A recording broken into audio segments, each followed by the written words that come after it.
Topic of the week this week, the unfortunate state of games journalism. Now, I should just state up front, this topic may be mildly sensitive to some people if you are uncomfortable with sort of social justice-y political issues. We're not going to get too far into that stuff.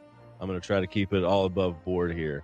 But I just wanted to say that this is going to be a kind of different topic than we've done before, and it's something that's very sort of personal to me, something that I am very interested in over the last few years after everything that sort of happened with Gamergate. And don't worry, we're not going to go into Gamergate. We're not going to talk about that.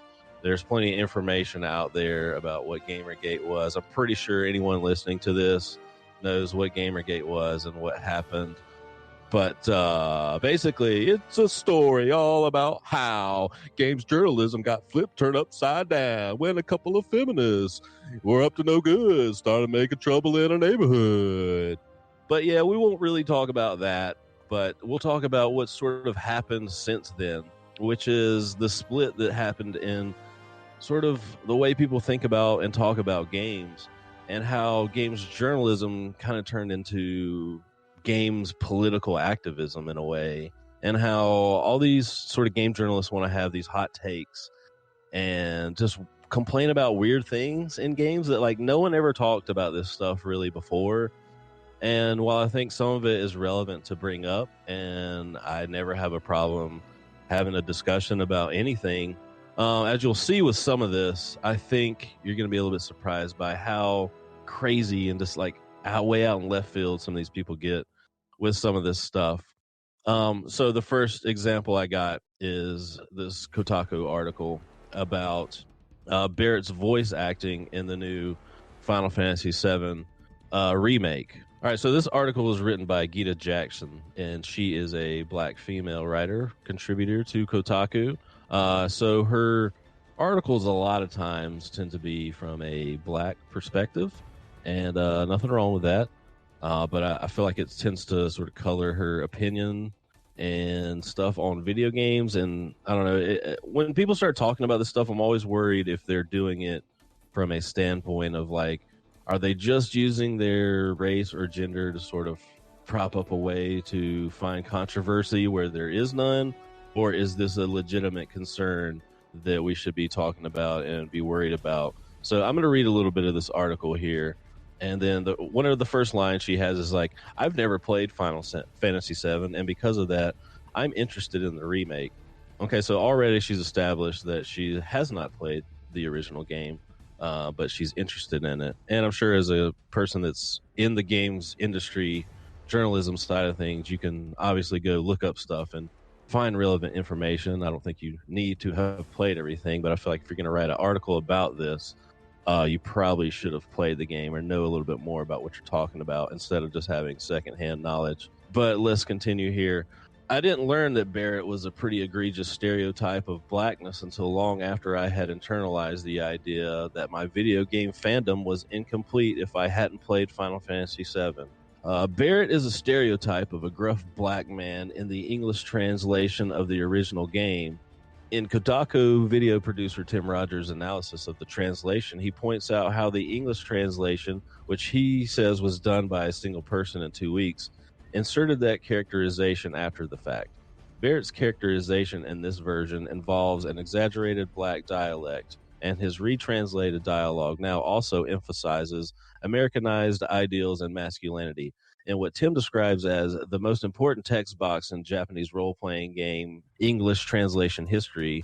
The game mistranslates Barrett's expression of empathy to a depressed Cloud. Instead of telling Cloud that everyone gets depressed like he does in the Japanese text, Barrett says that people only get depressed if they don't know, quote-unquote, what's going on.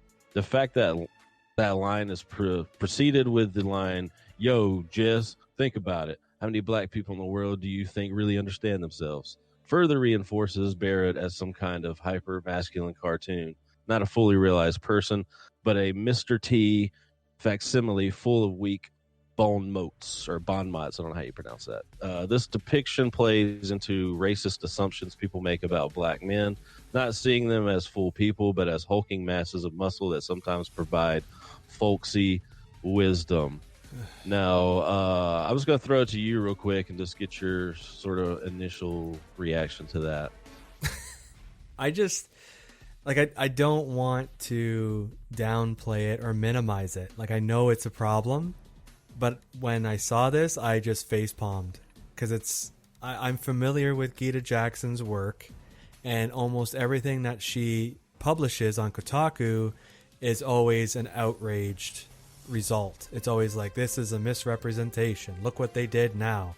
This person's this person's that. And it's like, I get that's your agenda. And being a journalist myself, I understand the purpose of sensationalism and getting traffic and getting eyeballs and getting things to go viral. I totally get that. But at some point you have a responsibility as a journalist to be non-biased and to just report on the facts instead of being opinionated and then saying your opinion is fact. And this is how everybody feels and they should change it. Because that's not news. That's not news. That's you having an opinion, like I do, about something, and then not backing it up by anything because this thing made you feel something you didn't want to feel. And yeah, well, this is a problem with a lot of sort of reporting and journalism today. Just a little side tangent here. What you're talking about, where like people say this is a problem, and it's like, okay, well, like how big of a problem? Like, what's your basis for saying this is a problem? And she says in this article, you know, like fans are concerned about this. It's like, well, is it just a few people on Twitter? Is it a few people on a message board? Or is this like a big thing? Because as someone who, you know, grew up talking about Final Fantasy VII basically for almost 20 plus years now with like fans on, like, you know, with you, people on message boards, conversations in real life. I've never heard anyone say anything like this about Barrett as a character. And quite frankly, I think he's actually one of the coolest, most well-rounded characters in the game. But this is the thing. It's just like, how much of a problem is it really? Is it really a problem? Or are you just making it a problem so you can write this article about it? You know what I mean? It's like you said. It's like, how much of a problem is it really? Like, why are you? Does this article really need to exist? You know? Well, most of the reviews that anything will get, like a restaurant or a movie or whatever, are going to be complaints. People, when they're upset about something, they go and seek an avenue to bitch in. You know what I mean? People don't go out and say like, this restaurant is great as often as people who had a bad experience at that restaurant.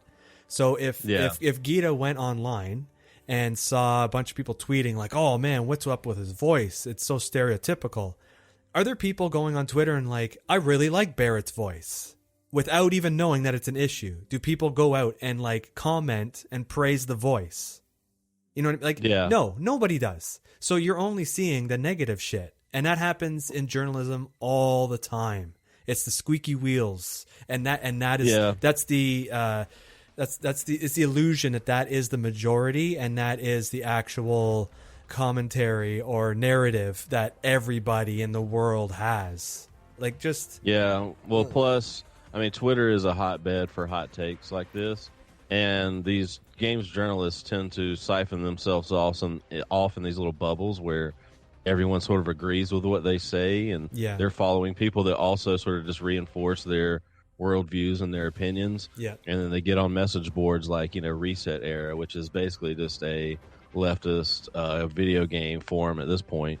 And so you're basically just surrounding yourself with people that are most likely going to have similar opinions to you and prop you up and pat you on the back for what you believe. And so that's a part of the problem too. But I kind of want to stay on topic with what we got with Barrett here, because I know we're going to keep sort of diverging into greater problems with games journalism here. But I just wanted to ask your opinion on like just the what do you think of Barrett as like? Do you agree with this like Mr. T sort of stereotype, gruff black man thing as Barrett? And do you even have a problem with that? Because I think that stereotype can be kind of fun sometimes, and I think it's like a cool, like, I mean, it happens in movies and TV shows. I mean, sometimes, you know, it just calls for that kind of character, and you know, sometimes that could just be fun. Like I said, like Barrett's probably one of my favorite characters from the game. And plus, you know, here's another thing is that like the original game didn't have voice acting. So while you could read that from the lines of dialogue, like the one that I read there, where he's like, yo, Jess, think about it. How many people in the world do you think understand themselves? Like, even reading that, you can almost just slip into like a black voice, you know what I mean?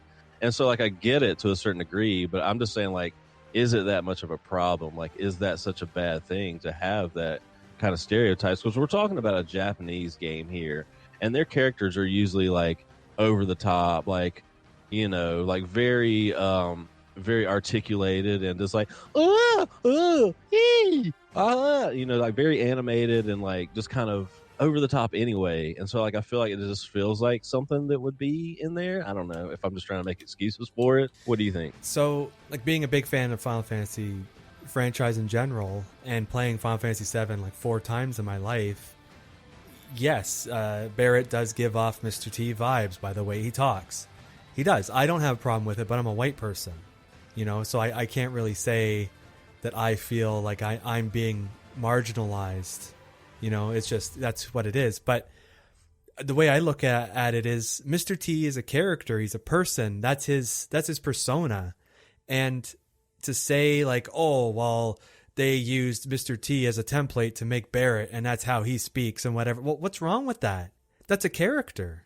Now, so you're saying that by using Mr. T as a template, that is marginalizing all black people, and to reuse that type of character is completely racist? I don't understand, because I don't look at Mr. T and I'm like, every black person is Mr. T, because that's what I'm being told here when I read something like this, that everybody looks at black people like they're muscle bound black people who speak in Ebonics and don't speak English properly and all this and all that. Like, I don't agree with that at all.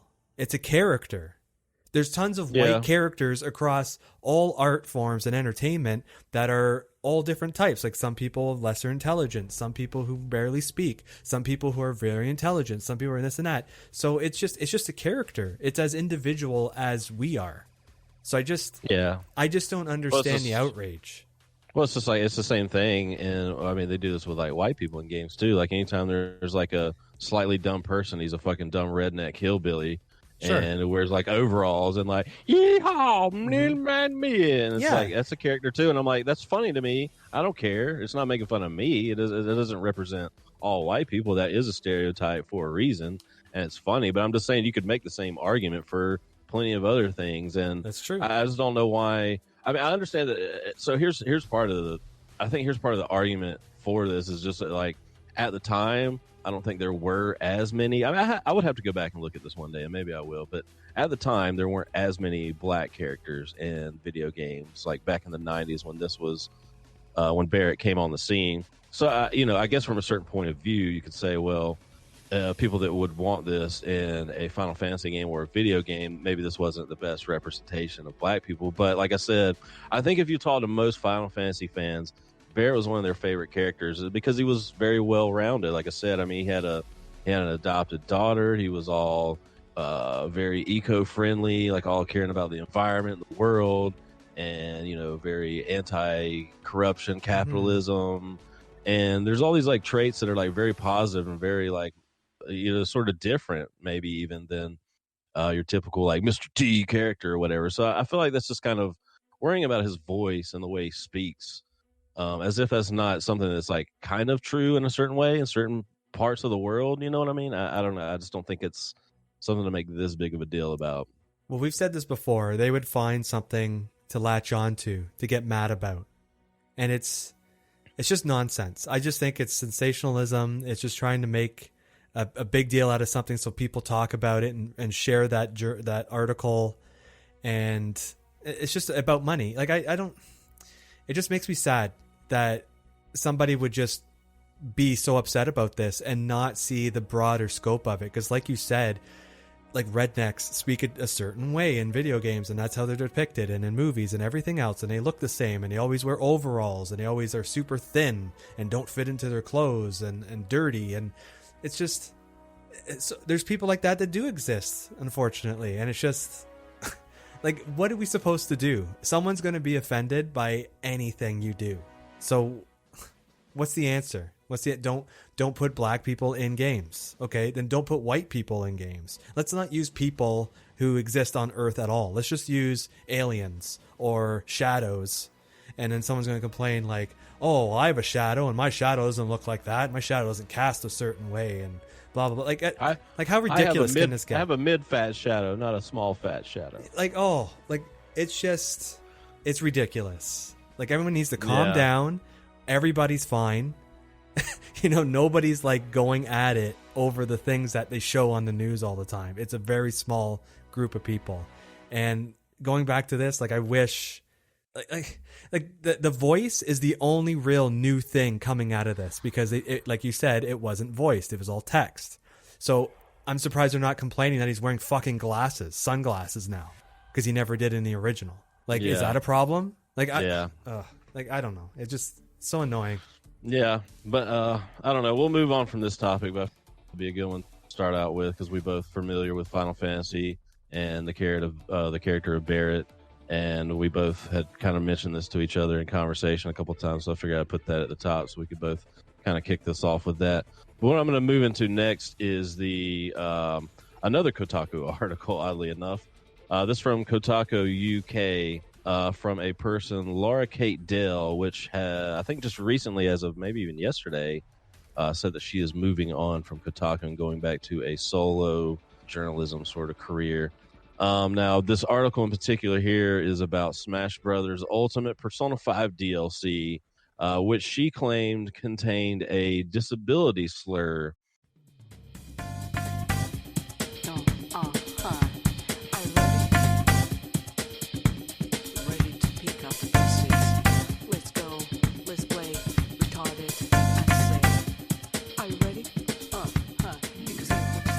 And so before publishing this article, they did reach out to Atlas and Nintendo, but they did not wait for a response before publishing this, because they wanted to race to have some kind of outrage article out there to stir up the hate clicks and all that, as is how you do this business these days. So this is a quote from the article. In the track, Wake Up, Get Out There, if you skip around to a minute 48 into the track, you'll reach a section of the song where words are softly spoken rather than sung. At around 158, it appears the term retarded is used, and followed up by the assertion that I can say it. The official lyrics for the song, curiously enough, does not include the spoken word section. This is our transcription of what is said. Oh, hi. Are you ready? Ready to pick up the pieces? Let's go. Let's play. Retarded. I can say it. Are you ready? Uh-huh. Ready to pick up the pieces. Let's go. Let's play. Retarded. I say. Are you ready? Uh-huh. And I think anyone that would read this article on a video game website in 2019 would just automatically know that this is bullshit. Yeah. I mean, there's no way. And even if the word retarded is in there, the Japanese culture is not the same as America. And I'm really getting tired, number one, of American journalists trying to influence the way Japanese developers make their games. Another famous example for me that's always stuck out in my mind, even though there's literally dozens at this point, is back in the day when games journalists were going after the creators of Dragon's Crown because the character designs were so exaggerated. Like the one chick with just like enormously, ridiculously huge boobs, and they're like, "Oh, this is not. You shouldn't have this and stuff in the game." And so I'm tired of that. But also, this is just clutching at straws to find something to be upset about or make some kind of faux outrage about. So what do you think about this? Absolutely, this is ridiculous. Like, just looking at their transcription of the lyrics, like, it doesn't make sense. That word doesn't fit in any of that, because it seems like the song's gonna be like fun and let's go da da da. So why would they use that word unless they're using it in the context of it meaning late, like you're late? I don't know. Or like a musical term, like to retard. You know what right, I mean? Right. Okay. So it's possible that there's meanings for it, but I don't think that's an actual song. Like if it is, I'd be surprised. And if it is, that's not what the context of the word is.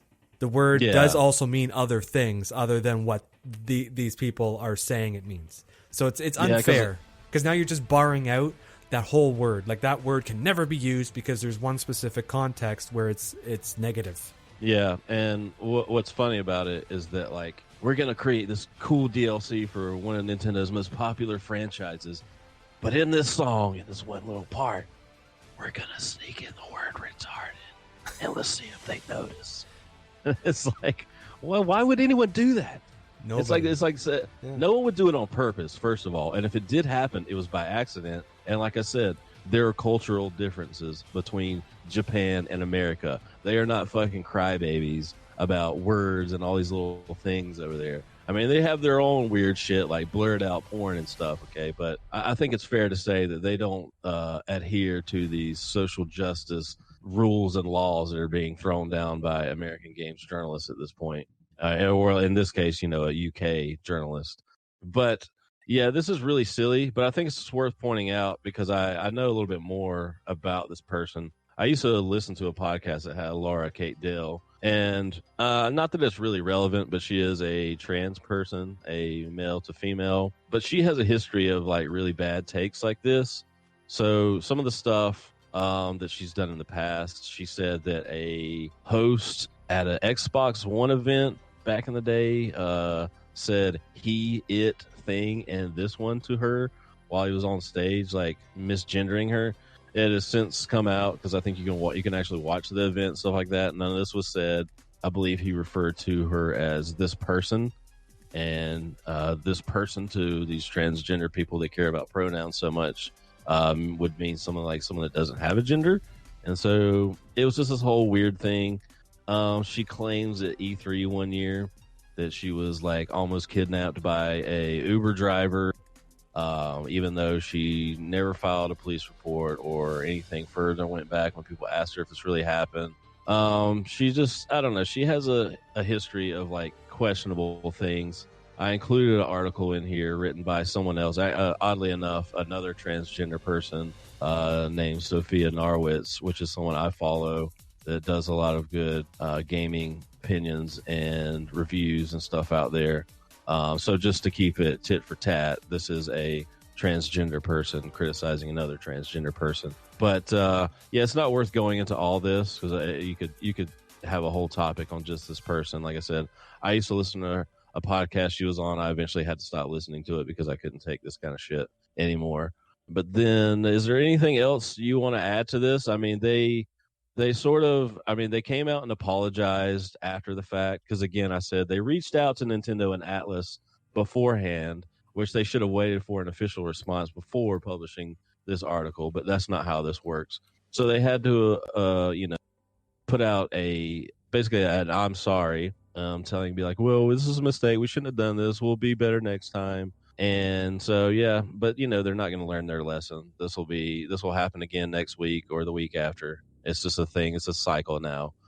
So do you have anything else to add to this story in particular? Do you know what a mondegreen is? A mondegreen? No. What is that?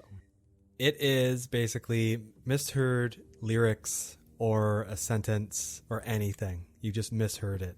So basically, It is mishearing or misinterpreting a phrase as a result of near homophogy. So just like you just misheard it in a way that gives it a new meaning. Lyrics, I didn't know that was the official term for it. Yeah, but I know what you mean.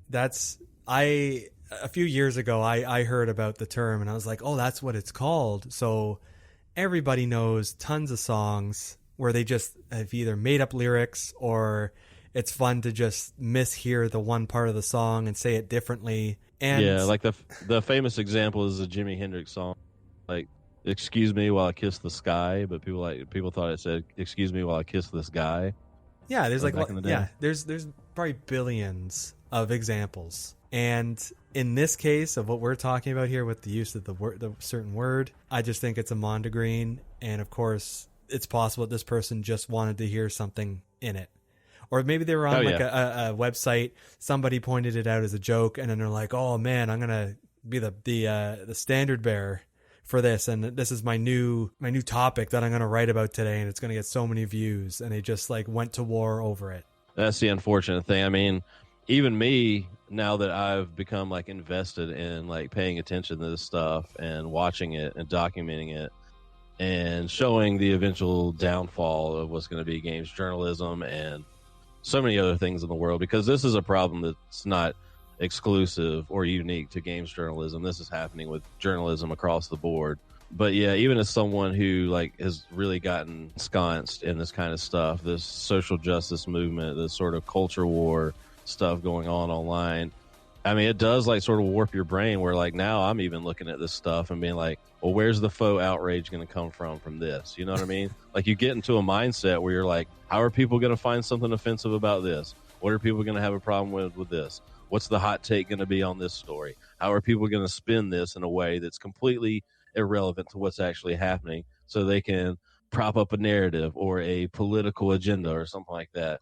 And I mean, it starts to warp your brain. So like, I understand how these people get into this mindset of like, there's something out there trying to offend me and hurt my feelings all the time. And it's just a sad way to live and look at the world, in my opinion. Yeah, I don't know how you get up every day. Wouldn't it be so depressing? You just be angry all fucking day and stressed out. Yeah, because you just see issues everywhere. And yes, issues exist, but it's not your issue. Just yeah. I don't know how these people survive.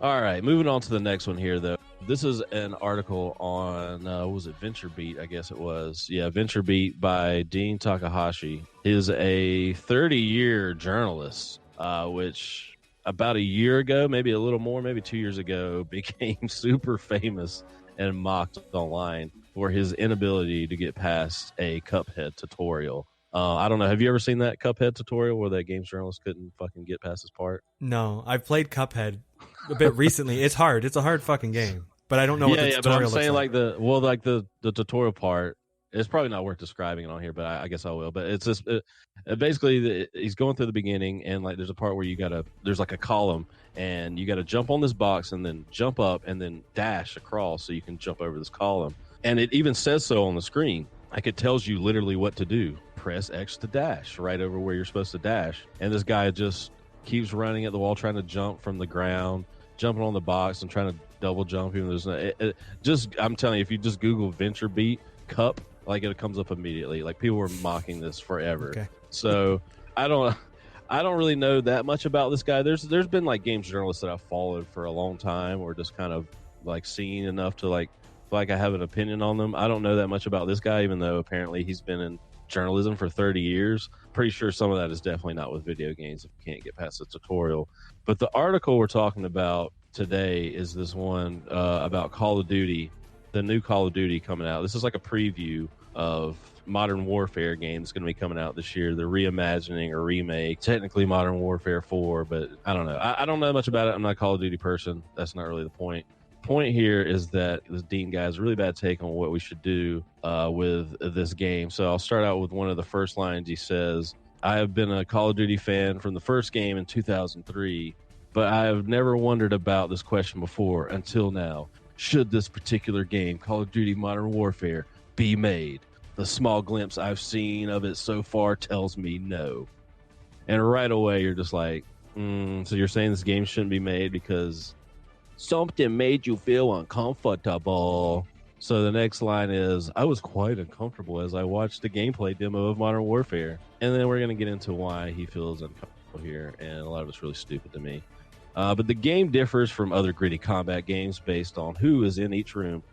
The characters appear to be Muslim terrorist fighters in mostly civilian garb, but those characters include both men and women. One of the women runs for a baby. Fortunately, the developers told me later, you cannot shoot that woman or that baby. She surrenders. But in another room, a woman runs for a gun. She prepares to shoot. You have to kill her. Your silenced weapon makes muffled noises, and bodies hit the floor, up close and personal. And in the final room, you confront an unarmed woman. She tries to divert you. She moves despite your warnings to stop. She then grabs a bomb detonator. You have to shoot her. This is the nature of modern combat, the developers say. But this should not be a part of a modern video game, in my opinion, given the thin line between civilians and warriors, and given the impression it creates in our world. which is driven by social media, sound, and video bites. It looks so much like you are killing innocent civilians, and if you make a mistake, you are. And then he goes on to say, there's even another part that I didn't include in our documents here that's just like at one point you play as like these two kids, a brother and sister. There's like bombs going off around you. You're like trying to sneak around these soldiers. You stab one in the leg at one point. I didn't really see how any of that was relevant or important at all. But again, to this last part here, he says like, and this is actually a quote from his Twitter. It says like, "I'm not a book burner or a game burner. In 30 years of writing about games, I have never said something like this. I am raising the question for this one. I am saying they should drop these scenes. I am flagging this for parents to be aware of another No Russian." Now, people that aren't familiar, No Russian was a thing from, I think, Modern Warfare 2. It was this famous scene. It was one level of the game where you play these Russian bad guys, I believe, that go through an airport and they're just mowing down civilians. This was kind of controversial at the time, but that was before all this "let's make a big deal out of everything" in games journalism days. So already they're trying to drum this new Call of Duty up for the fact that it's going for a very realistic, like, combat is difficult and gray and it's not just black and white. And so I guess some of these scenes made him feel a little uneasy, like the fact that he was shooting women that looked like civilians.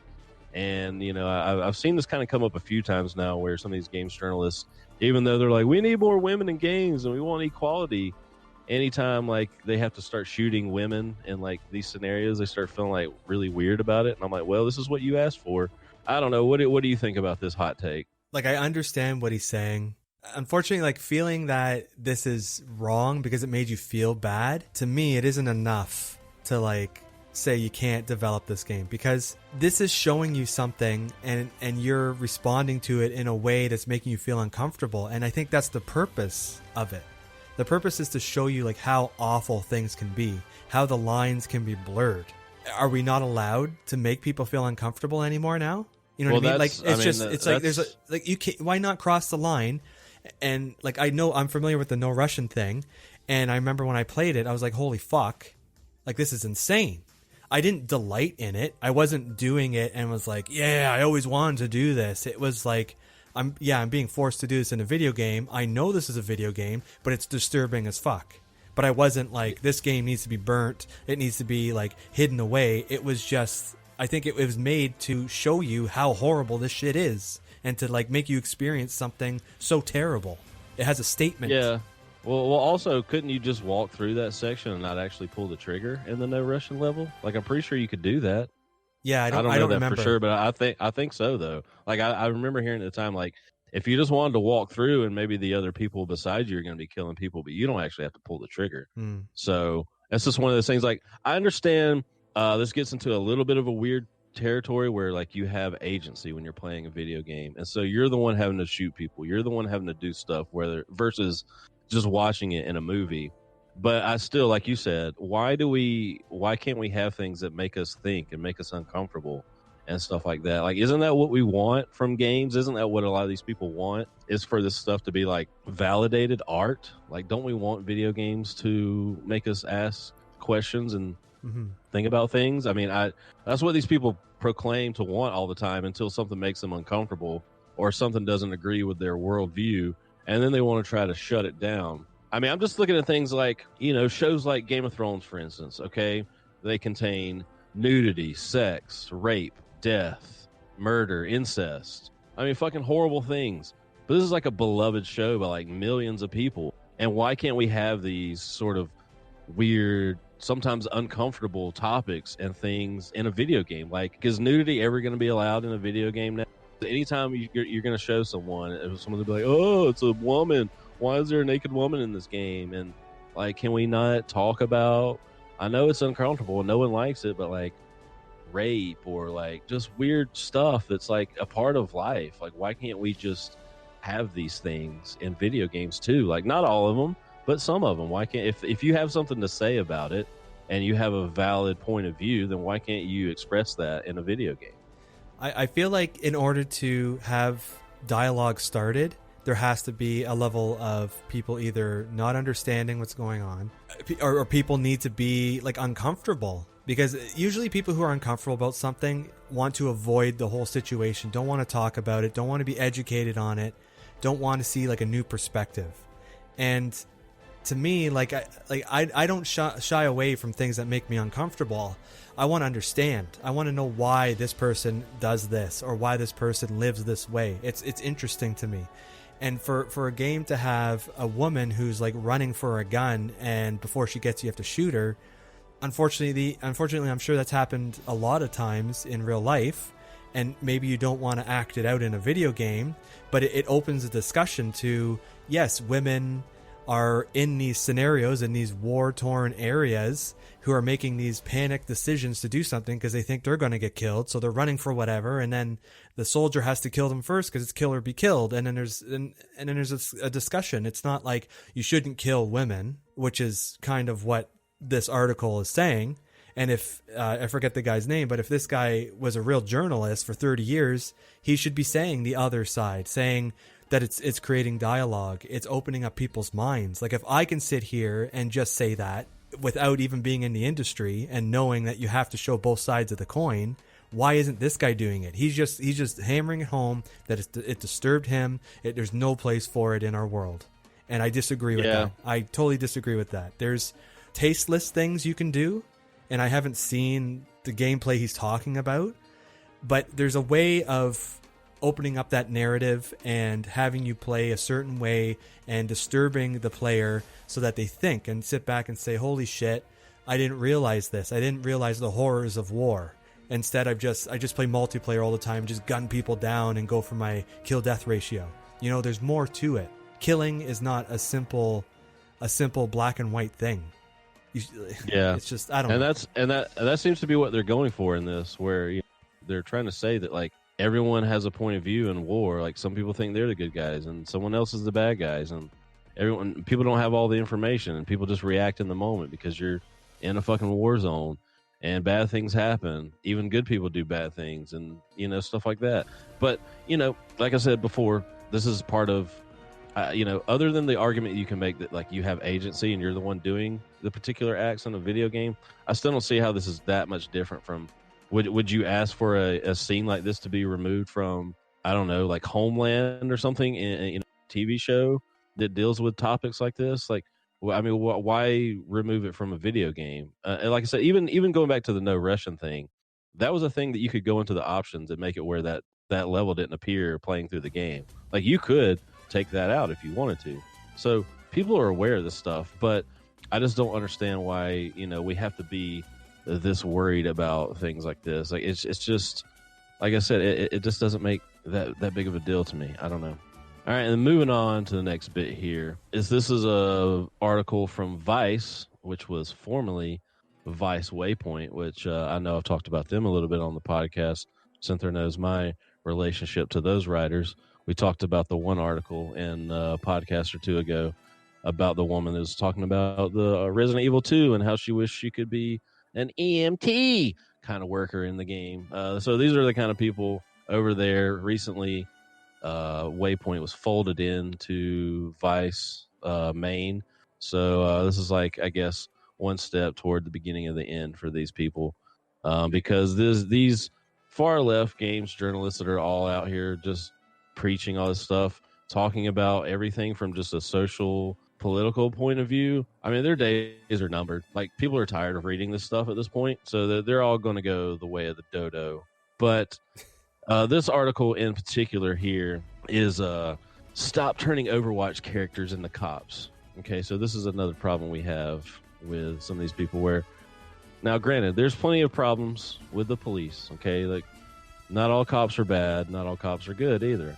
But this is like a thing in America specifically where you're supposed to hate the cops. You're supposed to think they're evil and they always do bad things, and some of them do. So I'm going to get into this here. So this is all about a police riot skin for Bridget, which is one of the characters of the game. I've never actually played Overwatch, so I don't know much about the game.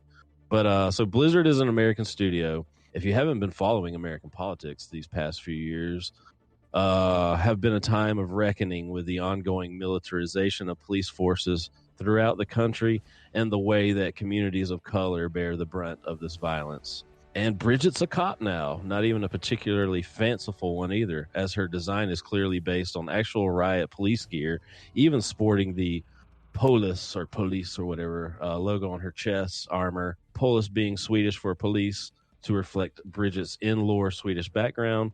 Her riot police skin includes her trademark club being given a police-sized makeover to more resemble a police combat baton, and her body shield being redesigned in the style of a modern riot shield. Sounds like a skin. Sounds like a skin to me. You know, Yeah, like they're that's- describing what a skin is. Thank you. Yep. Bridget's riot police skin is in Overwatch's first foray into police admiration. That honor goes to Korean mech pilot Diva's police officer skin back in 2017, but it nonetheless feels fraught to reskin more characters traditionally associated with the good guys in cartoonish send-ups of police forces, especially in a game designed by an American studio such as Blizzard. Her new skin recalls the black-clad troopers that menaced anti-racist and anti-fascist protesters in Ferguson, Charlottesville, Chicago, Portland, and countless other cities. According to the Washington Post, 360 people have been killed by police so far in 2019. So basically, this person's saying that the police are Nazis. Yeah, pretty much. They're all fascists. All police are bad. They exist to basically kill and hurt and keep down Black Americans or people of color or whatever else. And this is a sentiment. Like I said, this is mostly an American thing, and it's been going on for the past 4 years now, really strong. There's a lot of stuff. I don't want to get into the politics of it myself about how I feel about all this stuff. Like I said, I've already expressed it. Some police officers are bad, some police officers are good. I don't hate police officers myself. I support police officers for the most part. I think most of them do a good job. There's always bad apples in every bunch. But to just blanket hate police officers and think that you should never have a police officer inspired skin in a video game is just one of the dumbest takes I've heard lately. And so I think, let me just read this last line here because this is my favorite, the way he ends this. Bridget is a character who, in lore, is shown as a valiant defender of the just and good, a modern knight in armor following in the footsteps of her idol Reinhardt. She can be that character, or she can be a riot cock, but she can't be both. It's just, sounds like it's off the back of a movie box. Yes, I just love that. She can't be both. Well, this is a fucking skin. It's a goddamn skin. She can be both. Guess what? You can swap the fucking skins out, and she's both. It doesn't have anything to do with her character. It's a fucking skin. And it's just this is where we're at with games journalism. This is where we are. So I wonder if the same person has issues with characters that have a basketball jersey skin. Or if Lucio's in the game, I forget what he has, but he has a soccer outfit. What the fuck does a soccer outfit have to do with murdering people in the streets in Overwatch? Well, Nothing. I mean, that's Nothing. not... But that's a soccer thing. That's not. I don't really put that in the same thing. I'm struggling for an example that could be comparable, because it's got to be someone that would be an oppressive force. But I don't know. These people are acting like you're fucking putting her in a goddamn Hitler outfit. You know what I mean? It's it's just stupid. It's just a colorful, silly, cartoonish game. It's just playful, like a police officer skin. I just can't with this, man. I just can't. This is another opinion-based article. I don't even like calling these things fucking articles, but it's just another opinion saying that people perceive police as a militant force that is not there for their best interest. So you should not make these people into skins. These job roles into skins. And it's that is false. That is you projecting shit based on incidences that do happen. And like I said before, the news only reports on the horrible shit most of the time. They don't air fluff pieces of the police doing good in their community and having police day and all this other stuff. It's always about the brutality. It's about someone being murdered. It's about somebody accidentally shooting somebody or arresting someone because they thought it was somebody else because they made a mistake. And it's okay, so now we can't make skins of this when there's kids out there that look up to police still. What are you trying to say? Are you telling kids not to trust police? I know that happens in some communities, but it's just... Yep. It's just, I don't like this at all. This is washing it in a completely wrong way. Yeah, but this just gets back to what we were saying before, where everyone finds the one thing that they don't like, that's offensive, that makes them feel bad. So we remove that. So how much shit do we fucking have from anything anymore? Like, someone's going to be upset about anything. It's just like Dave Chappelle said, I don't have the quote in front of me, but it's a thing he said like recently in the past few years. It may have even been in one of his stand-ups where like every joke is probably going to offend somebody. Yeah. But like, It's true. you know, there's always going to be one joke that you don't like, that some person doesn't like. But so if we take that one person doesn't like that one joke, and then this person doesn't like this joke, then this person doesn't like this joke, then how many fucking jokes can we have anymore? You know what I mean? You'd have Like, none. just get over it at some point. You have none at that point. And that's just where we're getting at with this stuff, where it's just like, oh, well, I don't like this. Well, I don't like this. Well, I don't like this. So I guess just fuck it all then. Just fuck all of it. Everything will be the most sterile, generic shit ever from now on. Yeah, nobody, like, people are losing their sense of humor, and they're putting themselves in the center of the universe where their feelings matter the most, when they should just get over themselves and not take it so seriously. But part of the problem too is that like these people, this is a dying industry. A lot of these, you know, sort of online gaming outlets are sort of floundering at this point. Kotaku, Waypoint, a lot of these people, some of them have shuttered over the years. People are turning to Twitch for their video game entertainment and YouTube for their video game commentators. I know I certainly have. I used to listen to dozens upon dozens of gaming podcasts by a lot of these games journalists, and I almost listen to none of them anymore because I just can't stand it. And so, they're a dying breed, and people are tired of like hearing this stuff. And so this is like their last gasp for relevancy, is to just write these fucking clickbait, fucking hate click articles where they'll know people like me will like see this headline, or like someone will do a video on it on YouTube, and I'll click on it because I'm like, oh, what's this fucking stupid shit? Let's all point and laugh at them. And like at a certain point, like I know from following this stuff long enough that these people do think this way. But at a certain point, I have to know, like, some of these people have to be being intellectually dishonest with some of this stuff. Like, I feel like I need to write an article for this website today. What am I going to write? Oh, let's see what we got here.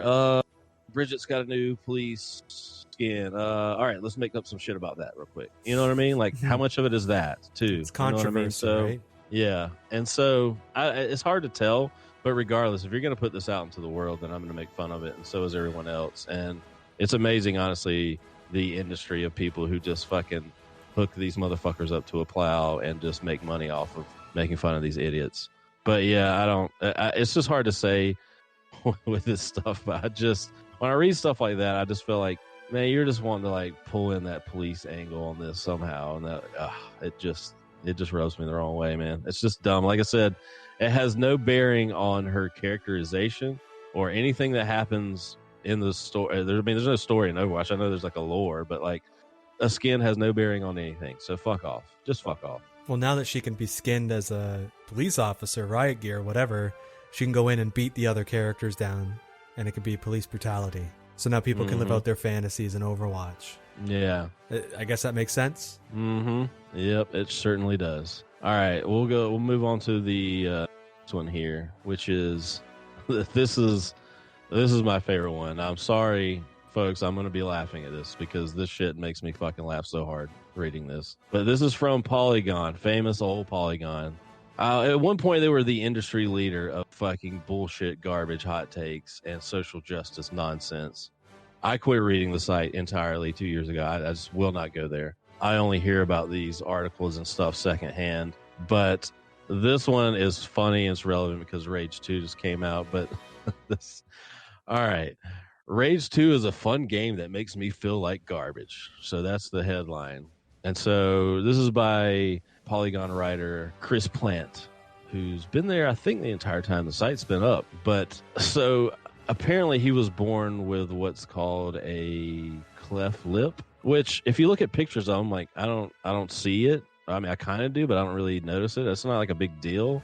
But anyways, this is his problem with Rage 2. Last summer, I had a chance to talk with id Software studio director Tim Willits about Rage 2. After a relatively straightforward interview running through the game's grab bag of inspirations, the conversation shifted to something more personal.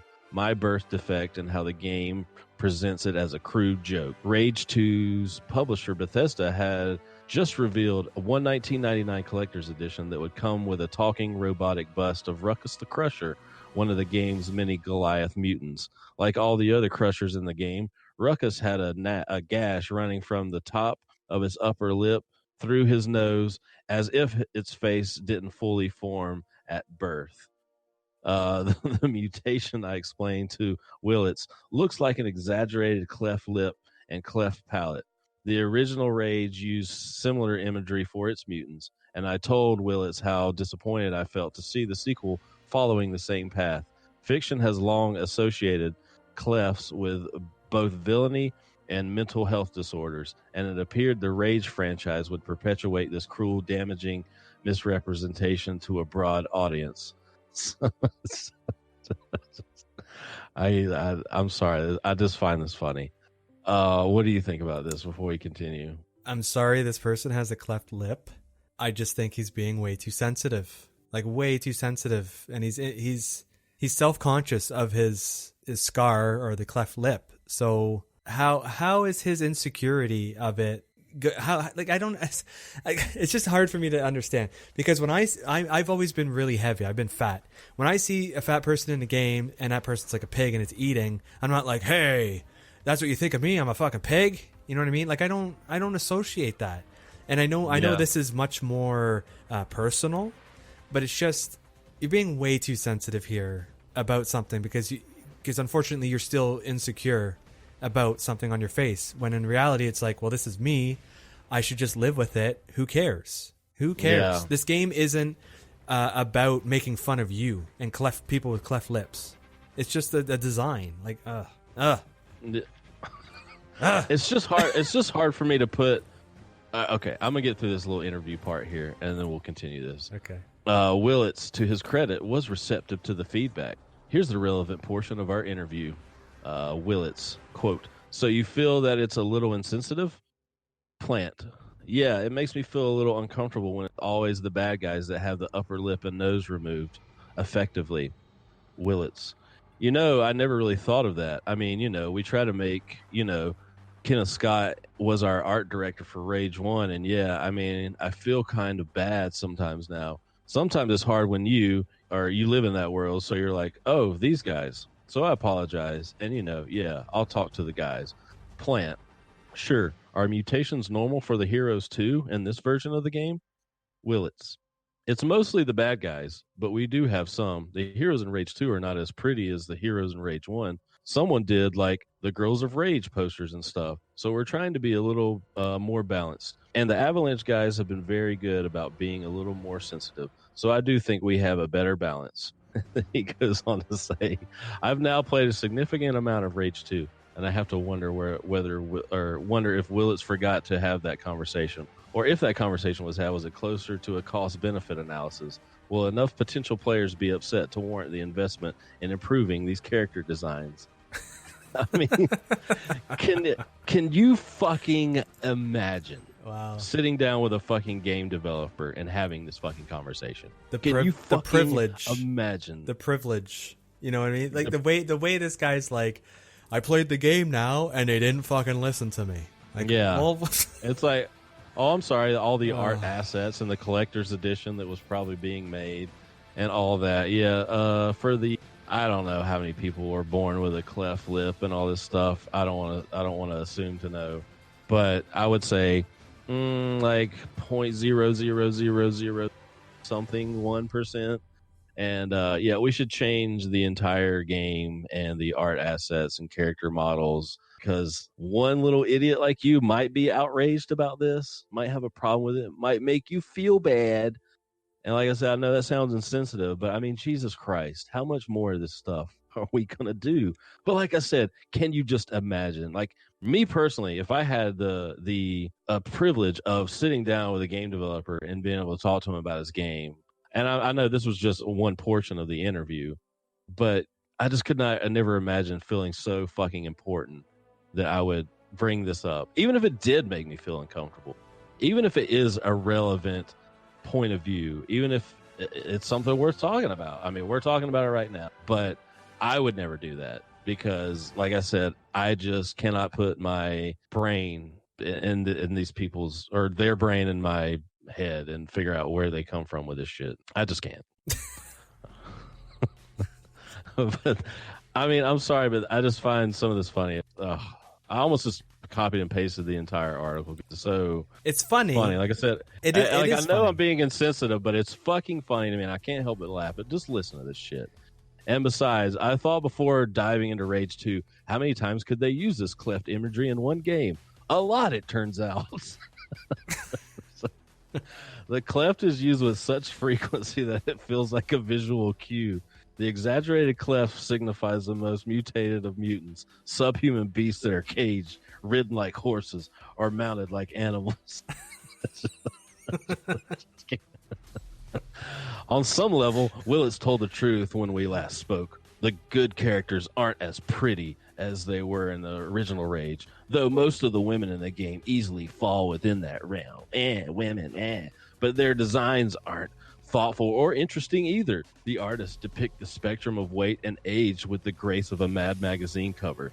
So here we go. We're just going to throw in a couple little more social justice bones out there. It's like, oh, the women are too pretty in this world.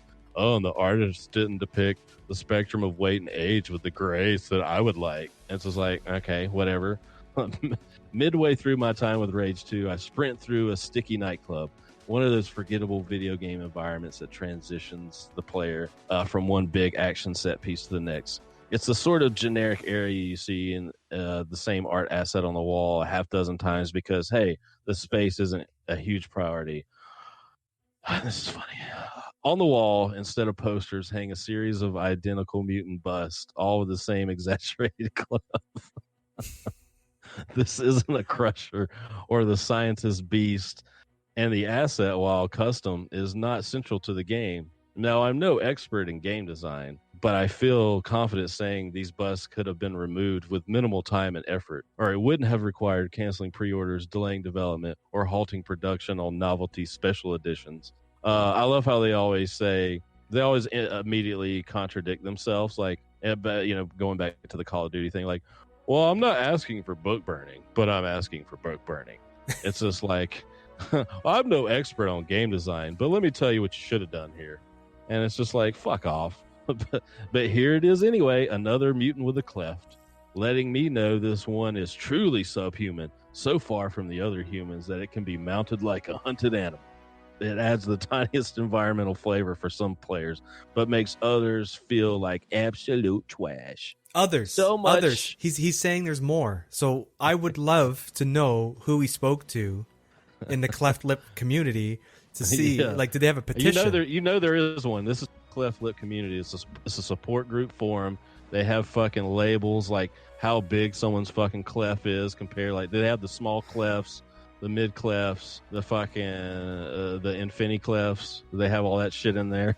It's just like these communities, you know what I mean? Like, of course you're going to be hateful toward anything outside this community when you're together with people who are just constantly feeding that hate. Oh my god. So this person, after you reading all that, has said he's basically a beast that should be stuffed and mounted on the fucking wall because he has a cleft lip. Like, that is like, whoa. Like, how did you get there from your insecurity? Holy shit! You need to make peace with yourself. I think, you know what I mean. Like, it's not the game's fault that you have a cleft lip. You just have a cleft lip. Like, unfortunately, sorry, that's just it. But when I look at you, I don't think you look like a fucking mutant. I don't look at you and go like, oh, what's that? You know what I mean? Like, that is you projecting that onto me. I don't think that at all. It's like, oh, you have a cleft lip. I might even ask you about it. I might be like, how did that happen? I'm sorry to hear that. And that's the end of it. It doesn't define who you are because you have a cleft lip. I'm sorry. Like, get over yourself, please. Oh my Lord. Well, also you could have like an accident and split your lip like that. Sure. And have a scar. Sure. And like anything could happen. It's not like, but who cares? But yeah, this one was just, I was reading this last night. I had heard about this. I'd seen a video on it briefly, but once I got into actually reading it, I was fucking crying, man. This is just the most absurd of the absurd things. Like I said, I'm sorry if I'm being insensitive here, But like, yeah, it's like you said before, man. Like we all have things about our bodies and things about ourselves that we're like, conscious about and like, feel a little bad about, and they're just not perfect. But like, I don't fucking project that onto the goddamn world. I don't expect anyone to fucking adhere to my insecurities. You know what I mean? I don't expect everyone in the world to care about my feelings and my personal problems with everything. Like, it's not anyone else's responsibility to do that. That's it. That's exactly it. It's not anyone else's responsibility. And it's So, not yeah. like the developers went out of their way and were like, I hate cleft lip people. I have someone in my family who has a cleft lip and he's an asshole, and I'm going to turn him into the protagonists of this game just because I hate them so much. Like, he has a vendetta against them. And that's what this article makes me try and believe, that this person was out to make every cleft lip person in the world feel like shit. And it's like, what? Like, what about characters that have like a missing arm or an arm that's a little bit smaller because of like there's a bunch of mutants in the game that have like arms that are weird, like a T-Rex arm, Yeah. So what? So if somebody has that deformity, they should be upset too. Like, it's like we said before. If everything was taken verbatim, we would have nothing, because everyone would be offended by every single thing that they ever look at. Like, someone will be offended. Well, Like, I oh mean, my God. Polygon just needs to hire a small person that can represent those people and write articles about it. That's just clearly Polygon's not doing enough to look out for the small-armed people out there. That's all I'm saying. A meteor needs to come down and just blow us away. I'm ready. Dude, I've been ready for a while. After 2016, I've been ready for it, bro. But so, I was going to go into a lot more stuff for this topic. Obviously, this is a sort of passion for me, is like following the stuff and documenting it and making fun of it, and just watching the downfall of games journalism over the past like 4 or 5 years. It's really sad to me. But it's not just games. It's not just games journalism, though. Yeah. It's everything. Yeah, I know. Well, I mentioned that earlier, and yeah, I'm trying to keep this as on topic as possible, because I can go in a million different directions with this, because you know my passions for these types of topics. But so all the stuff that I mentioned in this topic today so far is all stuff that's literally happened in the last 3 months. Like, I was planning on going back for like the last maybe couple years.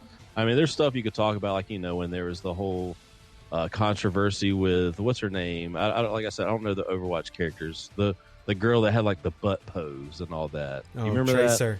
Tracer, yeah. When she had the little was it in-game pose where she turns around, like shows her butt, and that was a huge controversy. I don't even remember if that was started by games journalists or just idiots online, but that was like another thing back in the day. But there's some weird stuff. There's some other weird stuff that's happened lately, and I may go further back at one point. I don't know, for another topic, but this is a thing I was reading about last night. This editor at GameSpot, Callie Plaguey, I think is how you pronounce her last name. But yeah, some dude like sent her a message, a hateful message. It was not good. Nothing over the top. Just, hey, you stupid bitch, cunt, all that stuff. You're a moron. Shut the fuck up. That kind of thing. He sent her this message on Facebook about her Days Gone review. And what does she do? She literally goes and finds this dude's mom and tattletales on him. What? And it's like, this is what your son is doing online. This is the message he sent me. And then she had this little quick back and forth with the guy's mom of like, well, this is not how he should be talking. He's a 37-year-old guy, and I'll have a talk with him. And then, but if that's not stupid enough, then you have the fact that she literally just puts all this stuff on Twitter, and it's like the person's name and her mom and his mom's name. And it's like, you just fucking doxed this guy. You just put his information out there. Like, okay, if you want to have these little tit for tat back and forth with all these people and like complain every time someone says something nasty to you on the internet, that's fine, but don't put the person's fucking name and information out there. Like, Jesus fucking Christ. So this whole thing went down. There was a lot of just hot takes. I mean, so just what these people write on the websites is one thing, but God forbid you follow any of these people on social media. It just gets worse. And there were so many hot takes and bad takes about fucking Days Gone. People were complaining about this line. It's like a flashback to a wedding ceremony between the main protagonist and his wife. And she just says, I just hope you'll ride me like you do your motorcycle or something like that for the rest of your life. And people are like, ugh. And there's another scene where Deacon St. John, which is the main character, is like checking out his wife's ass. And it's like, and people were like, oh yeah, just objectifying women in game. Like, it's his fucking wife. It's just fucking like, can't we have like a fun, playful like relationship in the game? And just, I mean, these people are just ready to pounce on anything, even mildly. I mean, I have like a whole page of just pictures here. I'm not going to describe and read them all off right now, but it's just stupid shit. So we're not shit. We're not supposed to be attracted to the opposite sex or same sex or be attracted to whatever we want to be attracted to anymore. You can't be attracted to your wife or girlfriend either. That's not allowed. You can't be attracted to your wife or girlfriend and express that in a video game. And my wife can't say something corny and make me laugh, like ride me like your motorcycle. Like my wife says the most unsexy, stupid things that makes me laugh all the time. Like big deal. Oh my Lord. But yeah, this has been a thing going on forever. Like games journalists constantly harping on objectifying women in games. Female characters must never be shown in a sexual manner. They shouldn't have big boobs. They must always be shown in a positive light. I pulled up a few things just real quickly on my phone here, like just pictures of Twitter or Kotaku articles that I've seen over the past few years that show that these people are just all hypocrites. So this was from last year around E3. Another Kotaku writer, her headline was, "At E3, Soul Calibur's objectified women felt like a relic of the past." A lot of people had problems with Ivy and her costumes, despite the fact that plenty of fans love it, even female fans. There's female fans that love cosplaying her. They love her outfit. But meanwhile, Kotaku will run an order talking about Stormy Daniels says Donald Trump has a dick like the mushroom character from Mario Kart, which is funny in and of itself. And like, I would be all fine with this objectifying both sides, but they only seem to think that objectifying males is fine. And then this is another article, how Super Mario characters have sex. It's like, okay, well, so we're sexually objectifying video game characters. And then another one here from Kotaku: which Mario Kart 64 character sounds the horniest? Once again, stuff like this is funny to me. It's fun. I would be fine for this playful stuff if you guys didn't pretend like start clutching your pearls every time it's directed at a female or something like that. Like, we can't find, but there can't be sexy girls in video games. They can never be the damsel in distress anymore. They can't show vulnerability. They have to be strong, powerful. They have to be leading the team. They have to be kicking ass, basically as manly as possible most of the time. They can't show any of their feminine side, and if they do, it's perceived as like a weakness, or, oh, this is just the male gaze, or this is, it's just ridiculous. So that's a whole other thing. I'm going to take a guess and say that Princess Peach was the least horniest, right? Well, I didn't actually read the article. Oh, okay. I just have a picture of the headline. I'm just assuming based on the findings that we're discovering right now. Yeah. But just other stuff I just picked randomly because I was up super late working on this last night. Ubisoft refusing to be overly political about their games, and games journalists just can't fucking deal with it. They want everything to be a political statement, but not only just a political statement. It has to be something that reaffirms their political worldview. And then it's fine if it doesn't, though, because then they can write all these hot take articles about why this is like a pro-Trump or Republican or whatever, pro-gun. Like, and now the thing I'm seeing with all these with all these shooters, like the Division and basically anything Call of Duty, anything with guns now is like, oh, this is just kind of like gun porn, and it's like pro Second Amendment because it's all like, yeah, glorifying guns and shit, man. It's like, man, it's a fucking shooter. Guns are in games. Like, get the fuck over it. It's not a fucking political statement to have guns in a video game where you're shooting people in a war. But yeah, they're mad because the Division 2 wasn't political enough because, it takes place in America. It takes place in Washington, D.C. It's a Fallout. They wanted it to just have a political message. And, Ubisoft, smartly enough, in our current climate, is like, I mean, not that Ubisoft can tell compelling stories anyway, and they're certainly not the people to handle this kind of thing. They're just like, hey, man, we're just here to make fun games. We're not trying to step on anybody's toes. And they're smart to do that because they don't want, as soon as they step into that pool, they dip their toe in that pool and they go the wrong way with the politics. one side or the other is going to eat them up. And so they're playing it just right. And it's unfortunate that we can't have more political discussions in video games and stuff like that. I'm not one of those people that's saying like just keep it out, but at this point in time in our current climate, with all this stuff online, like I just don't know why any company would want to fucking dip their toes in this, to be honest with you. Same with Ghost Recon, which is why the new Ghost Recon Breakpoint is set in a fictional place this time and not Bolivia. We kind of briefly talked about that on last week's podcast. And then one of the crazier things that happened last year was this IGN editor, this Philip Mewson, was caught plagiarizing independent creators' review of Dead Cells, and then he denied it. This was a whole thing. I don't want to get into it too much. And this is one of those rare cases. You're not going to see this kind of stuff happening very often, like people at these publications plagiarizing other people. But it was definitely something that happened and did not make games journalists look any better. Do you remember that at all when that happened? I absolutely do. I thought it was hilarious because I loved the response from people where everyone just kind of remove themselves, like, well, we don't do that, we don't want that to happen, and we don't say that, condone that, we condone it, and it was just like all over the place with their like bullshit responses and backpedaling, and it made me laugh so hard because it's like this is the same scenario that you're always painting for all the developers. Now one of you guys in your employ has done something, and you guys are all like throwing your hands up like, well, I'm not like that. Like, don't categorize me as that same person. But you guys will point blame at developers for being sexist and racist and insensitive and all this stuff. And you just blanket term, umbrella term the whole fucking thing.